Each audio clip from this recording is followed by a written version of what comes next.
Ola, que tal? Como están? Benvidos unha semana máis a este live. Rematamos hoxe a rolda de entrevistas que vimos mantendo nas últimas semanas cos voceiros das forzas parlamentarias galegas. Hoxe recibimos a Pedro Puy, o voceiro do PPDG na Cámara. Señor Puy, grazas por aceptar o convite unha vez máis. Encantado. Bueno, se lle parece, empezamos polo máis próximo, falando da situación en Compostela. Temos xa un novo goberno traballando, por fin, logo de semanas de moita incertidume. Cree vostede que os cidadáns lle van perdoar o PP os erros cometidos nestes 3 anos de legislatura? Van esquecer o acontecido? Eu creo que os cidadáns son conscientes de que é unha situación moi extraordinaria en a que o PP cometeu erros, pero tamén na que se produciron circunstancias moi imprevistas, moi extraordinarias, e que ao final a solución que o PP lle buscou para que a gobernabilidade en Santiago estivese ben garantida foi a mellor das posibles, con unha aposta personal por parte do presidente do Partido Popular, que é a de pedirlle a Agustín Hernández, que aceptou encantado este reto de ser o novo alcalde de Santiago. Por lo tanto, eu creo que os cidadáns saberán ponderar tanto a actuación que tiveron uns, a que tiveron outros, que o único que fixeron foi poñer a trancos a buscarlle unha saída a unha situación complexa, e finalmente que saberán valorar tamén o magnífico traballo que estou seguro que vai a facer Agustín Hernández no Concello a partir de xa. Bueno, non sei se aceptou encantado ou non o sei, pero sí que dá a sensación de que ten xa posto o traxe de alcalde, non? De que cambiou completamente o chip. Eu coñezo hai moito tempo a Agustín Hernández, teño traballado con el políticamente, sei que Agustín é que cando el se adica a unha tarefa o fai con toda a ilusión, con todo o empeño e dando o mellor de seu. Estou seguro que en Santiago vai a facer, porque ademais el, como xa expresou tamén públicamente, síntese especialmente comprometido con repoñer a normalidade e de volver a situar a Santiago no lugar que se merece. A vostede sorprendeulle que fora el a persoa que finalmente se convertera en alcalde de Santiago? Digo, porque se falou moito del, logo deixouse de falar e ao final foi a persoa Eu creo que elixida. eu, como todo o mundo, entendíamos que para Agustín, que estaba facendo unha magnífica labor nunha consellería moi ampla, en un tempo moi complexo, no que os recursos para facer investimentos e ordear o territorio non abundan. Eu pensei, como moita outra xente, que sabíamos que el estaba facendo aí unha grande labor, que esa saída pois tiña un componente de sacrificio, non tanto persoal para o propio Agustín, como mesmo para o goberno da Xunta. En ese sentido, sorprendeume gratamente que Agustín asumise un reto tan importante como é de dar este salto á política municipal en Santiago e encabezar o proxecto do Partido Popular. A oposición queixase, non entende que o seu antecesor, que Ángel Currás, siga na corporación e siga como concelleiro con dedicación exclusiva, que sexa o responsable de relacións institucionais. A verdade é que é raro, non me pode negar vostede, que convivan no mesmo grupo municipal o alcalde e o exalcalde. Iso é complicado mesmo, o mellor, os ollos dos cidadáns. Eu creo que non é complicado, sempre cando haxa afán cooperador, que o hai. En segundo lugar, sempre cando exista unha boa coordinación entre os dous, cousa que, se se produce, sería moi boa, no que é a transmisión do coñecemento dos asuntos que estaban en trámite, non? Dito isto, permítame que lle faga unha consideración. Iso que quere decir é que os concelleiros, incluído o antigo alcalde e o actual, se levan ben, e que non hai ningún problema na gobernabilidade de Santiago. Eu creo que iso é importante dicilo. Desde logo, se a oposición o que está aludindo a algunha cuestión procesual do exalcalde, bueno, pois eu sempre recomendo o mesmo, que non se adiquen a enxuizar a outros e que primeiro miren para as súas propias ringleiras. Pero dito isto, iso non é máis que unha proba de normalidade, que hai un equipo que vai a funcionar, con todos empuxando para que Santiago colla xa unha velocidade de cruceiro, porque tamén hai que salientar que, aínda que a situación foi moi difícil desde o punto de vista político, desde o punto de vista da xestión, o certo é que mesmo estamos a ter datos magníficos no que, por exemplo, o movimento de persoas que era Santiago a través do camiño, etc. O certo é que a xestión en ningún momento, pese ao complicado da situación, non só para os xestores políticos, sino mesmo para os funcionarios, non xenerou ningún problema na prestación dos servicios públicos que está a dar o Concello, non? E agora o que hai que facer é normalizar a situación política e continuar cunha xestión que eu creo que ao final será o que pese máis na decisión dos cidadáns. Pensei que ia aludir vostede a Lugo e Ourense, non? Que é unha reiteración cando se fala de Santiago que se fai dende as filas do PP, non? Empezando por Núñez Feijóo, non? Que sempre alude a unha e a outra cidade.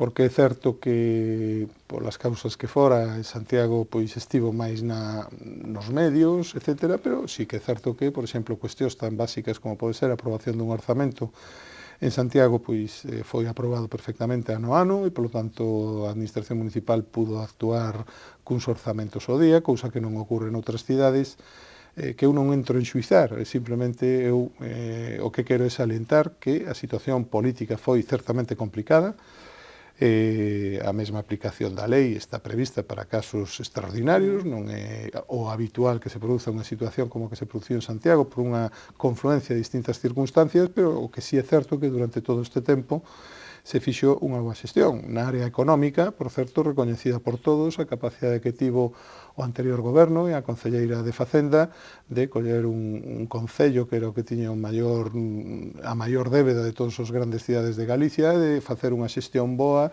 que fixo recuperar a credibilidade na cidade en relación cos pagos que fai o Concello, etc. Por lo tanto, eu creo que ao final iso é o que vai a prevalecer, que a xestión, pese ás dificultades políticas, en ningún momento se viu afectada pola situación política. Xa que fala da exconcelleira de Facenda, onte dende a oposición poñen o acento en que parece que é unha concellería que se hereda, non? Porque agora a ocupa o seu marido, non? É chamativo. A min o que me parece chamativo é que esa sexa a única oposición que fai a oposición compostelá.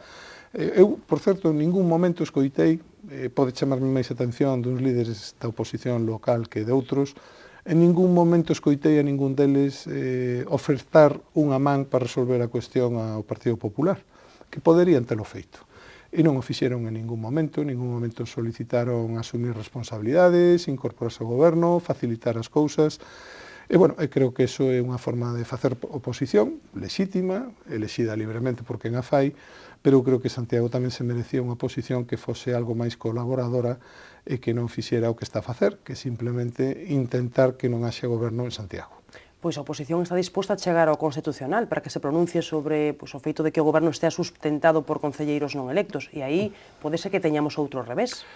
Eu creo que é legal o asunto, hai xa xurisprudencia constitucional sobre estas cuestións. Por certo, unha das sentencias ás que se aluden é con relación a un concello socialista asturiano na que fixeron dimitir a toda a lista para que unha persona que non iba na lista fose alcalde, e o Constitucional dixo que un concellal nomeado polo partido non podía ser o alcalde, non? Por lo tanto, hai sentencias. Esta en concreto afecta a un concello que era gobernado polos socialistas e que determinou, ou fixou algunhas cuestións que son relevantes, que o alcalde ten que ir na lista electoral, como é o caso de Santiago. Eles están no seu dereito, pero a pregunta que me fago é iso, en que axuda a cidade de Santiago, en que axuda a que se presten mellor os servicios, en que axuda a normalizar a situación. E realmente eu creo que eso non axuda a nada, porque, entre outras cousas, o máis probable é que esa sentenza tarde un tempo superior ao que vai haber antes das eleccións municipais en ser resolta. Quizáis teria sido mellor, en todo caso, que os concelleiros non electos non votaran na elección de alcalde, non? Digo porque total a elección de Agustín Hernández estaba asegurada, non? É que iso é o que é importante. Si o pleno ten lugar sin que estes concelleiros tiveran tomado posesión, Agustín Hernández tamén sería alcalde, porque el non é alcalde porque haxe concelleiros electos ou non que o voten, que tamén, senón fundamentalmente porque o Partido Popular foi a lista máis votada na cidade de Santiago nos últimos comicios municipais. Bueno, dase por feito que Agustín Hernández será o candidato do PP nas municipais do ano que ven. Hai anos sonaba vostede como posible alcaldable. Hai anos, algunha vez se puido falar diso, pero hai moitos anos, como vostede ben di. Bueno, entendo que en ningún momento a vostede se lle pasou pola cabeza, nunca foi algo que lle apetecera ou no que pensara seriamente. Vamos a ver, un non está nestas cousas para facer o que lle apetece. Eu nestes momentos teño unha dedicación exclusiva e ademais moi exixente na Cámara Autonómica como portavoz do Grupo Popular, e desde logo, desde ali estamos todos, eu o primeiro, axudando e dispostos a axudar a Agustín Hernández a que faga o mellor posible como alcalde de Santiago. Bueno, e vostede, como di, portavoz do Grupo Popular na Cámara, non sei se ten máis traballo polo feito de que o partido estea sen voceiro, que é unha situación tamén anómala, non? Ben, o partido non ten todavía sustituída a voceira que ocupa ese posto no partido, pero eu creo que o partido fala por moitas voces. A primeira delas o de su presidente, que, como saben, é un dos líderes políticos de España que máis e mellor atende os medios de comunicación. Eu, modestamente, son voceiro parlamentario, polo tanto, nesa función tamén me toca comparecer ante os medios e dar as explicacións que se me requiran, cousa que fago encantado, como fai o vicepresidente da Xunta, como fan os conselleiros cando comparecen ante os medios, ou como fan no ámbito provincial os distintos responsables do partido. Eu creo que o partido sustituirá ao voceiro en canto se teña claro que persona quere que ocupe ese posto a dirección actual. O que é certo é que o Partido Popular ten suficientes voces coas que dirixirse á opinión pública e atender as peticións dos medios. Pero tarda moito esa designación. Iso depende o que vostede considere que é moito ou pouco, e en todo caso unha decisión que corresponde aos órganos de dirección do partido. Bueno, estamos, xa que falábamos de Compostela, quería seguir falando da nosa cidade por outra circunstancia moito máis lamentable. Estamos a 2 semanas de que se cumpra o primeiro aniversario da traxedia ferroviaria de Angrois.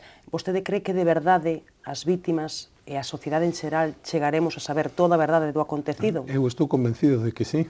Nestes momentos hai, primeiro, un estudo feito polos propios órganos competentes dentro do ente ferroviario que ten que analizar estas cousas. É un órgano independente que ademais se axusta a normativa europea, porque hai o mesmo tipo de actuación en todos os países de Europa cando o xestor ferroviario constata que se produciu un accidente desta envergadura. En segundo lugar, hai unha comisión no Congreso que está estudiando a seguridade ferroviaria no conxunto de España, porque compre lembrar que esta é unha competencia estrictamente estatal. E, en terceiro lugar, hai unha actuación da Xustiza. Tanto o propio Ministerio como o Congreso como o xuiz, por suposto, teñen todos os medios e toda a capacidade de determinar exactamente que foi o que pasou e que responsabilidades se poden establecer en todos os ordes, non? Por tanto, eu estou seguro de que saberemos o que pasou, como soupemos cando houve o famoso accidente do avión de Espaneiro, etc. etc. As vítimas, en todo caso, e hai que entendelas, sábelles a pouco. Eu comprendo perfectamente as vítimas. Eu non vou xamais a cuestionar nada que diga unha persona que ia no tren e que foi vítima do accidente ou un familiar dunha persona que faleceu nese accidente. Pero é comprensible a súa preocupación, pero eu teño a seguridade de que no momento en que se conclúan todas as investigacións, que evidentemente canto antes se conclúan mellor, pero tamén é certo que hai que facelas ben para saber realmente o que pasou. Por lo tanto, deben de traballar estes organismos coa suficiente tranquilidade como para chegar de verdade a fondo do asunto. Eu estou seguro de que antes ou despois, insisto, igual que ocurriu noutros accidentes, neste caso aeronáuticos, ou igual que ocurre cada vez que se produce unha desgraza destas dimensións, saberemos realmente que foi o que pasou e, por lo tanto, poderemos saber que responsabilidades houbo e onde hai que fixalas. Di que non vai cuestionar as vítimas, tampouco cuestiona que unha das plataformas de vítimas diga que non queira ver a políticos do PP e do PSOE nos actos de aniversario. En absoluto non os cuestiona. Enténdeo. Eso é a miña opinión. Eu simplemente limítome a respectar que unha persona, cando conmemora o falecemento dun familiar, pode decidir con quen quere facelo e o fago co máximo respeto. Bueno, é certo que naqueles primeiros momentos estiveron ali moitos cargos de ambos os dous partidos, non? Pero nese gobernando o PP, pois moitos cargos do PP, por certo, moitos dos concelleiros inhabilitados, non? Os que tiveron que dimitir por sentenza xudicial, estiveron ali o carón das vítimas e dos veciños de Angrois. Estiveron facendo unha labor magnífica, axudando, ao igual que todos os funcionarios empregados públicos de a Policía Nacional, a Policía Local, os servicios de urxencias, o personal sanitario e todo o mundo que xunto con os propios veciños de Angrois socorreron as víctimas naquelas primeiras horas fatídicas. Eu creo que fixeron unha grande labor. Dito isto, cada un pode enxuizar a posición das vítimas, que estou seguro que tamén é un colectivo onde pode haber distintas opinións, etc. O que si é certo é que as víctimas, eu creo que hai que respetalas na súa dor, e, polo tanto, respetar calquera decisión que adopten ao respecto. Bueno, vamos cambiar de asunto porque o tempo avanza, remata o curso político, pero aínda queda traballo parlamentario por facer, non? En xullo, que foi sempre ou tradicionalmente un mes inhábil, non? No que non había traballo parlamentario, nesta ocasión sí que o hai, non? Isto é para quedar ben cos cidadáns? Vamos a ver, é certo que non é inhábil por tradición, é inhábil porque así está marcado, no caso do Congreso, na Constitución, no caso de Galicia, no regulamento da Cámara. E o que si é certo é que durante o período que non se chama hábil, en outros anos, houbo máis ou menos actividade dependendo das circunstancias políticas do momento. O ano pasado non houbo, por exemplo, unha actividade equivalente a ordinaria en comisións e pleno, porque había dúas comisións importantes que se reuniron ao longo dese mes, que foron a Comisión de Prevención da Corrupción e a Comisión de Análise das Caixas de Aforro.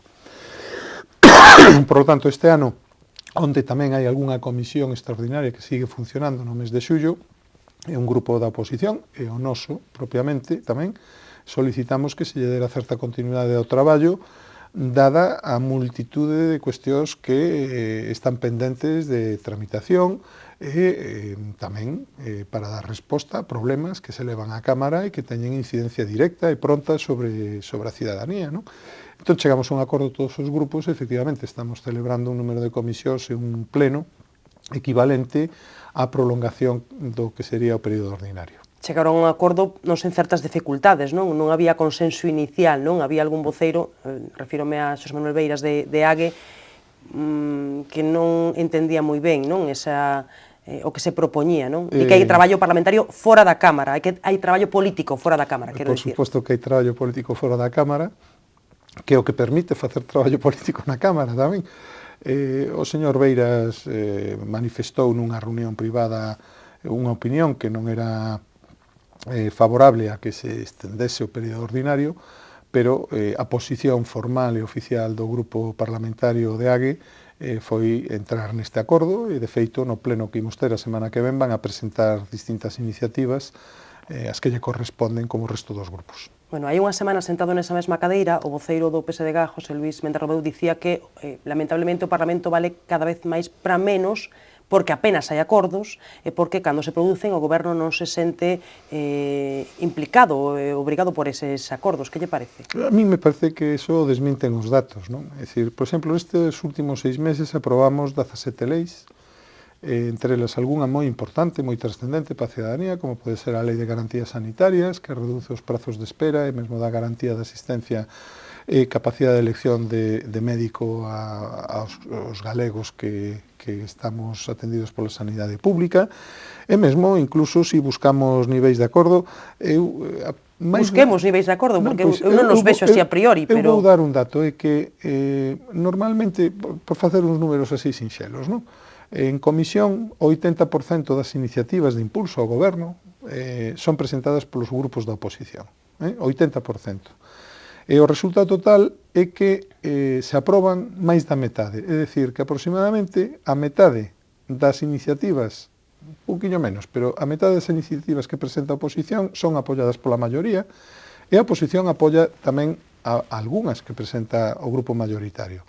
O resumo é que máis da metade das propostas de impulso ao goberno que se aproban nas comisións que se levan a cabo no Parlamento teñen o apoio de máis do grupo mayoritario, e normalmente son unánimes, non? Por lo tanto, hai un certo grado de acordo en algúns aspectos. Ora, tamén é certo... Non trascende así, non? A opinión pública. Eso non é culpa de quen lle fala. O que si é certo é que ese dato está aí. Iso quere dicir que moitas veces se chega a acordos, algunhas veces son acordos sobre cuestións relevantes que tamén se manifestan en votacións no pleno. Pero ben, o certo é que a política democrática consiste en un debate de ideas e, ao final, hai un posicionamento dos grupos e unha traducción nuns votos que, lóxicamente, gaña quen ten a maioría, non? Pero, desde logo, eu creo que non é, na práctica, vendo os números, correcta a imaxe de que nunca hai ningún acordo no Parlamento. Acabo de decir que todos os grupos nos puxemos de acordo en darlle continuidade ao período ordinario, e tampouco é certo que sempre haxe acordo. É dicir, hai unha marxe de discrepancia, de debate, que é o normal nunha Cámara Parlamentaria. E de cara ao futuro, en que cuestións cree que podería ser posible chegar a acordos ca oposición? Na reducción do número de escanos, creo que non.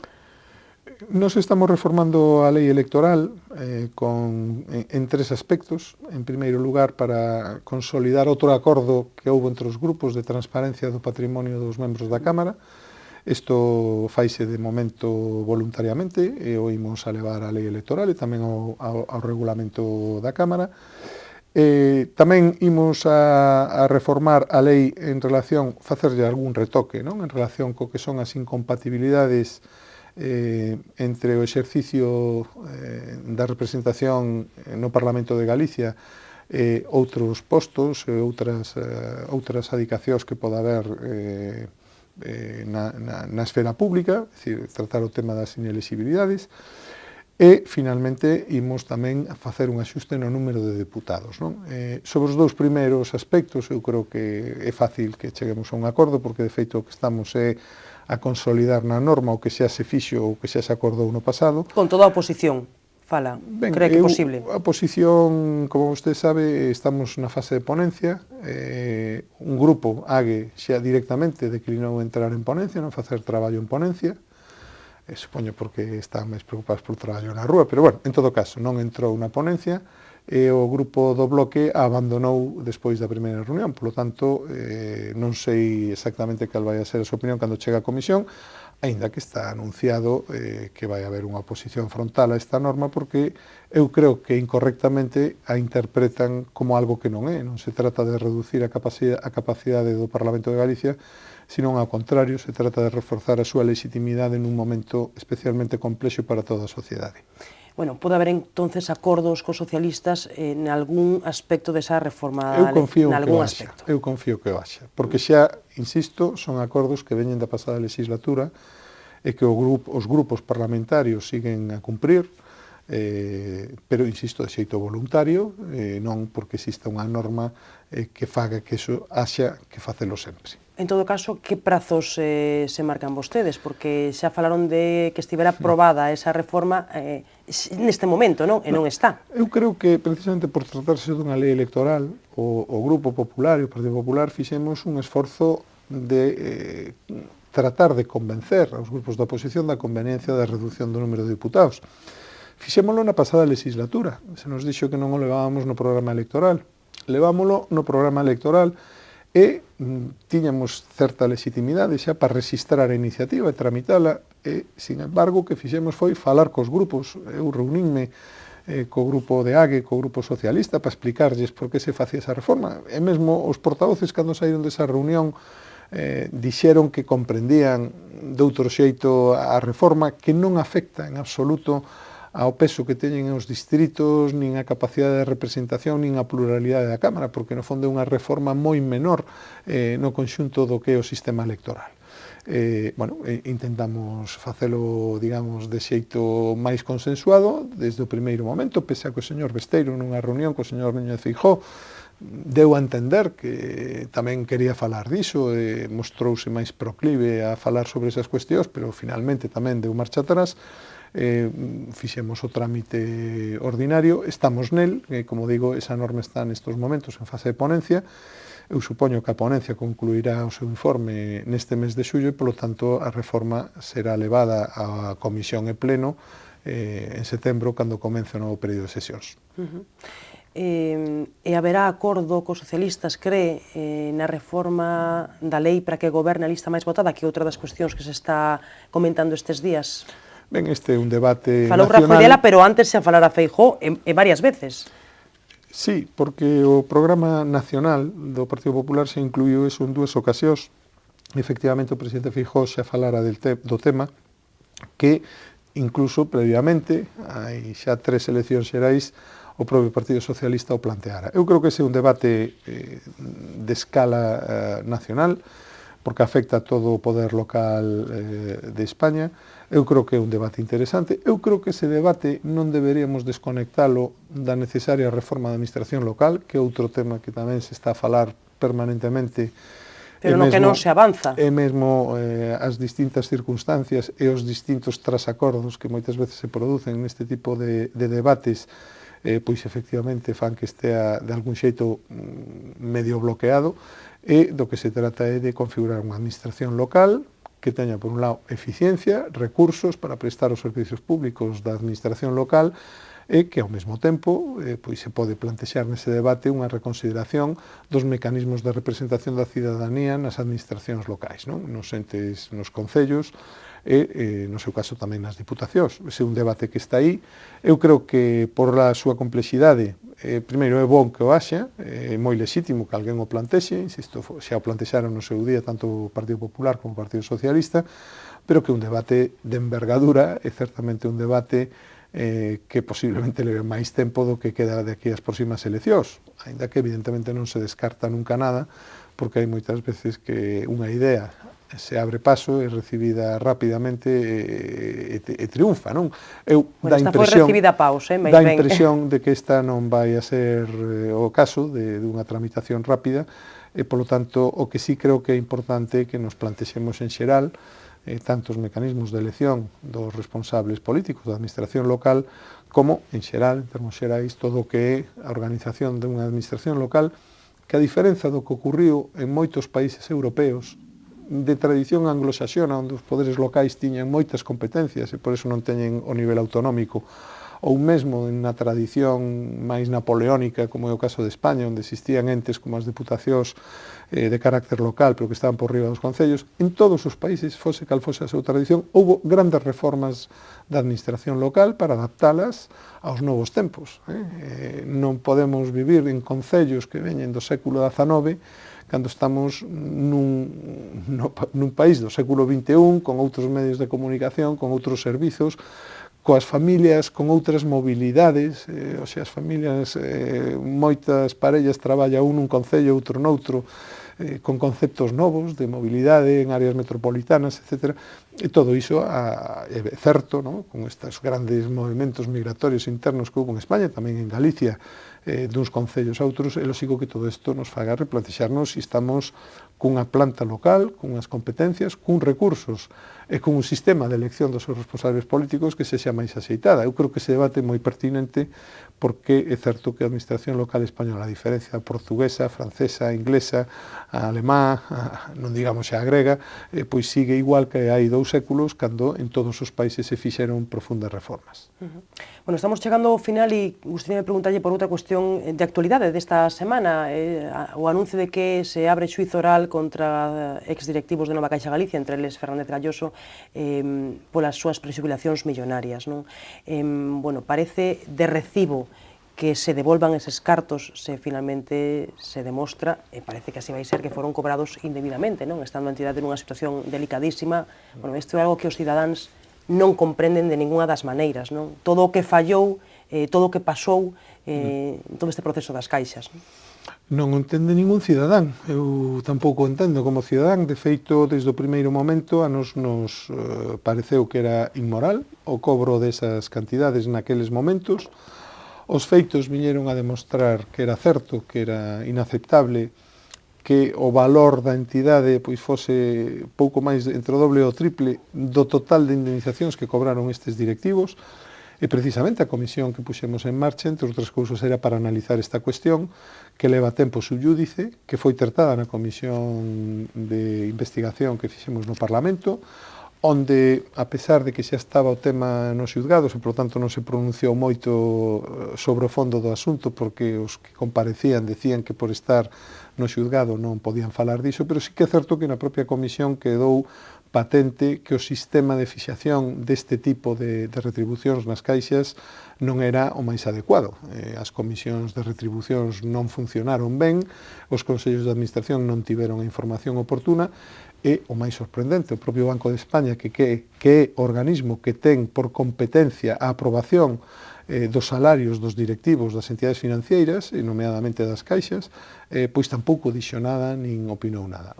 Fallaron todos os controis, absolutamente todos. O presidente da Xunta dirixiuse, mesmo antes de que o Parlamento en reiteradas ocasións solicitase a devolución deses fondos, cun matiz, por certo, que se está a escoitar estes días. Nos solicitábamos desde o Parlamento que eses fondos fosen reintegrados á Fundación e non ao banco, para fornecer a obra social que se fai desde a Fundación herdeira das antigas caixas. Ben, pois o presidente tamén se dirixiu ao Banco de España. O Banco de España o único que contestou é que eles vixían iso, pero só se afecta a solvencia da entidade. Aquí é evidente que a solvencia da entidade non era a que decía o propio Banco de España, pero, bueno, o Banco de España ten sorprendido a todo o mundo na actuación ante a crise financiera. Ata o propio presidente da Comisión Europea outro día decía que iban de campeóns, que non era o segundo millor, sino que era o millor supervisor monetario do mundo, e que ao final pois se viu que fixeron cousas extranas, entre elas eu entendo que aprobar estas indemnizacións. Si é certo que se aprobaron, porque eso está por ver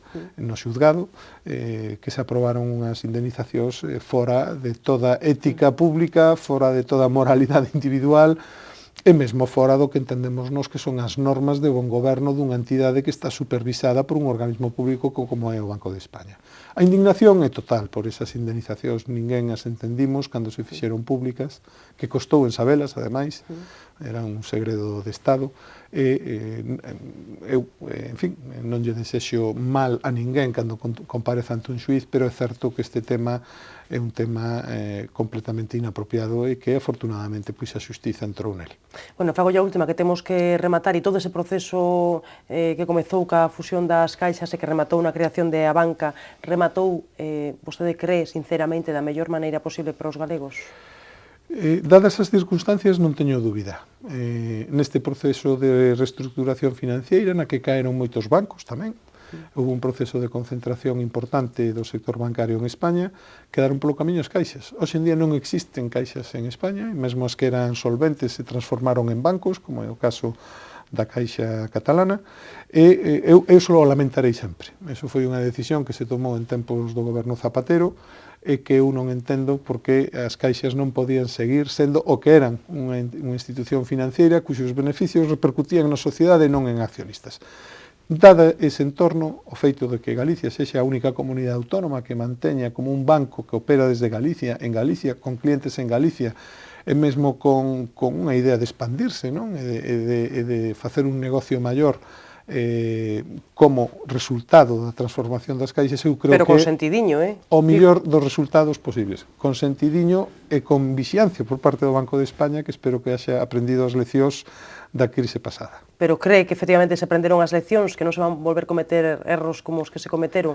De total falta de supervisión de... Eu teño certa fe na capacidade de correxir erros, aínda que tamén é certo que moitas veces se tropeza dúas veces na mesma pedra. Eu confío que neste caso o Banco de España aprendera e, en segundo lugar, que aprendera Europa, porque é moi importante que todo o que é a supervisión bancaria teña criterios homoxéneos e actúe o propio Banco Central Europeo como un supervisor de todas as entidades que operan no mercado común bancario, que é a Unión Europea, non? Por lo tanto, eu confío en que non só aprenderan os xestores, sino tamén os supervisores estatal, o Banco de España, e, sobre todo, a autoridade europea, que ten que empuxar e darlle pulo ao perfeccionamento dunha unidade bancaria propia dun mercado común como é a Unión Europea. Señor Puy, teño que despediro. Quedanme temas, pero non me queda tempo. Mire que chegamos ao final da entrevista e non falamos da Pokémon, Isto xa é raro, non? Nos tempos que corren. Quedounos esa cuestión. Respóndolle rápido. Que a xusticia actúe ben e rápido para carexar calquera cuestión que afecta a un responsable público, que non é distinto dun cidadán normal, pero ser responsable público, a súa repercusión social é moito maior. Bueno, pois veremos efectivamente se ao Pokémon queda en algo e cando, porque esa é outra cuestión. Bueno, moitísimas gracias por acompañarnos hoxe, un placer telo por aquí, xa sabe, e queda convidado a volver cando queira. Moitas gracias. Despedimos aquí o Estelae, moitísimas gracias por seguirnos unha semana máis, volvemos dentro de 7 días para conversar como facemos sempre cos protagonistas da actualidade.